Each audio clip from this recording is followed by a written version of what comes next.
एक बार एक लड़का बाइक पे बहुत सारे अंडे रख के लेके जा रहा होता है, लेकिन अचानक से उसकी बाइक फिसल जाती है और उसके सारे के सारे अंडे फूट जाते हैं। आसपास के लोग तब इकट्ठा होकर उसे टोंट करना शुरू कर देते हैं कि तुझे दिखाई नहीं देता है क्या, तुझे ढंग से बाइक नहीं चलानी आती है क्या। इतने में ही उस भीड़ में से एक बूढ़ा सा अंकल निकल के आता है और उस लड़के से कहता है कि बेटा तुम्हारे सारे अंडे फूट गए हैं, अब तुम अपने मालिक को क्या जवाब दोगे। चलो मैं तुम्हारी मदद करता हूं, ये मेरे पास 30 रुपए हैं, तुम रख लो।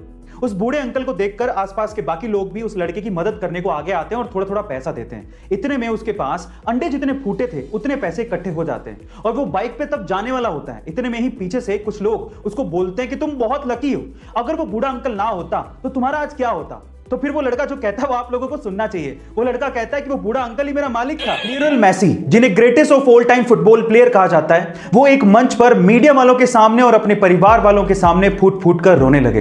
पर ऐसी क्या वजह थी जिसकी वजह से मेसी इतने ज्यादा इमोशनल हो गए थे? उसकी वजह थी बार्सिलोना से उनकी विदाई।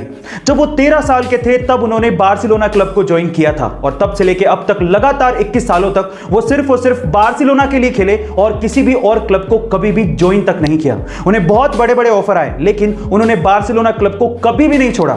लेकिन अब बार्सिलोना क्लब की हालत बहुत ज्यादा खराब है, वो कर्जे में डूबा हुआ है और इसी वजह से वो मेसी जैसे बड़े प्लेयर का खर्चा नहीं उठा सकता। मेसी इसके लिए 50% फीस पर भी काम करने को तैयार थे, लेकिन बहुत से ऐसे नियम हैं जिसकी वजह से ऐसा कर पाना बहुत ज्यादा मुश्किल था। यही वजह थी सेपरेशन की। गाइस, आपका इसके बारे में क्या ख्याल है? कमेंट सेक्शन में जरूर लिखिएगा और ऐसे अमेजिंग वीडियोस के लिए शेयर, सब्सक्राइब एंड लाइक। मिलते हैं अगली वीडियो में।